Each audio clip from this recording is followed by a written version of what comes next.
मध्य प्रदेश के मुख्यमंत्री जगदीश देवड़ा के जबलपुर आगमन पर प्रदेश में पेयजल प्रदूषित न हो और किसानों की समस्याओं का निराकरण हो, इस पर विशेष चर्चा की।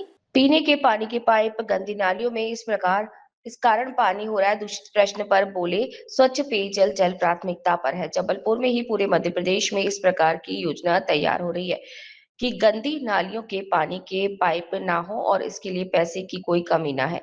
जल तो कल है, पर काम पूरा होगा। इसके बाद गौरीघाट स्थित रामनगर पेयजल संयंत्र का निरीक्षण करते हुए भी पहुंचे उप मुख्यमंत्री जगदीश देवड़ा, साथ ही कलेक्टर राघवेंद्र सिंह और नगर निगम आयुक्त रामप्रकाश अहिरवार को स्पष्ट निर्देश दिए कि जल संयंत्र से जलापूर्ति के बीच में स्वच्छता मापदंडों की कड़ाई से पालन हो। पार्टी कार्यालय में पार्टी पदाधिकारी के साथ भी बैठक कर संगठनात्मक संरचना पर चर्चा के साथ ही सरकार की योजना का लाभ सभी को समान रूप से मिले, ऐसी कार्य योजना पर कार्य करने कार्यकर्ताओं से आह्वान किया। वंदे भारत न्यूज एडिटर उमेश शुक्ला से जबलपुर विकास पर सीवरेज ट्रीटमेंट प्लांट लगाने और लाइन बिछाने के कार्य शीघ्र पूरा करने की चर्चा हुई। इसके बाद प्रेस व्हाट्सएप में आए पत्रकारों के साथ सौहार्दपूर्ण वातावरण में भोजन भी किया। राष्ट्रीय स्वयंसेवक संघ के द्वारा आयोजित होने वाली विराट हिंदू सम्मेलन को दिग्विजय सिंह ने षड्यंत्र व हिंदू समाज को भड़काने जैसे आरोप लगाए थे। इस सवाल पर उप मुख्यमंत्री जगदीश देवड़ा ने कहा कि दिग्विजय सिंह की बातों को अब बहुत ही ज्यादा गंभीरता से लेने की जरूरत नहीं है। मुझे इसमें कुछ नहीं कहना, क्योंकि वो कभी संघ की तारीफ करते हैं तो कभी संगीत के खिलाफ जहर उगलते हैं। इसके साथ ही पार्टी के कार्यालय में विवेकानंद जी को याद किया। स्वामी विवेकानंद सही मायनों में भारत के पहले ग्लोबल यूथ थे। उप मुख्यमंत्री जगदीश देवड़ा स्वामी विवेकानंद जयंती पर भाजपा कार्यालय में पुष्पांजलि अर्पित करने भी पहुंचे। साथ ही साथ उन्होंने पूरे विश्व को भारत को सनातन संस्कृति से परिचित कराया और देश में सांस्कृतिक पुनर्जागरण की ज्योति जलाई।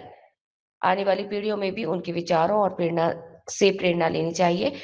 ये बात उप मुख्यमंत्री जगदीश देवड़ा ने स्वामी विवेकानंद जी की जन्म जयंती के अवसर पर भाजपा कार्यालय रानीताल में तैल चित्र पर पुष्पांजलि अर्पित करने के बाद कही।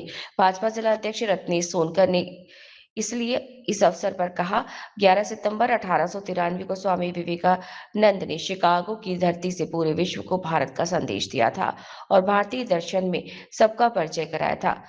उनके शब्द आज 133 साल बाद भी सबको प्रेरणा देते हैं और आगे भी प्रेरित करते रहेंगे। इस अवसर पर महानगर जिला अध्यक्ष रत्नेश सोनकर, ग्रामीण जिला अध्यक्ष राजकुमार पटेल, प्रदेश कोषाध्यक्ष अखिलेश जैन, विधायक श्री अशोक रोहाणी, सुशील तिवारी, इंदू महिला मोर्चा प्रदेश अध्यक्ष श्रीमती अश्विनी परांजपे, महामंत्री पंकज दुबे, रंजीत पटेल और अन्य उपस्थित थे। विकास विकसित भारत को लेकर के ये एक विधेयक 2025 संसद में पारित हुआ है। मनरेगा में जो कमियां थी, भ्रष्टाचार था, अनेक विसंगतियां थी, उनको दूर करके ये सारा काम किया है। और सबसे बड़ा काम जो मजदूरी के दिन तय थे 100 दिन को बढ़ा करके 125 दिन किया है। और उनको पारदर्शिता के लिए कि भाई उनके 2 हफ्ते के अंदर उनका पेमेंट भी होना चाहिए, ये अनिवार्य कर दिया। इस प्रकार से काम निर्धारित कर दिए। राज्यों को ये अधिकार दे दिया कि पहले कटाई और बुआई जब चलती थी प्रदेश में अलग अलग स्थान पर, उस समय मजदूर मिलते नहीं थे जब ये काम चलता था। तो अब राज्यों को ये अधिकार दे दिया कि 60 दिन का अधिकार दे दिया कि वो 60 दिन उसको विराम दे सकते हैं। अलग अलग क्षेत्रों में ये राज्यों को अधिकार है ताकि खेतों में काम करने के लिए मजदूर समय पर मिल जाए। ये सारी व्यवस्था इसमें की है। हम यशस्वी प्रधानमंत्री नरेंद्र मोदी जी के नेतृत्व में ये अधिनियम पारित हुआ है। निश्चित रूप से हम उनकी जितनी सराहना की जाए उतनी कम है। उनको धन्यवाद देते हैं। कल प्रधानमंत्री जी सोमनाथ में थे और कल मणिशंकर अय्यर ने हिंदुत्व पर सवाल उठा दिया है कि हिंदुत्व देश को पीछे ले जा रहा है। मुझे लगता है ये कहीं ना कहीं विचलित होकर के बात हो रही है।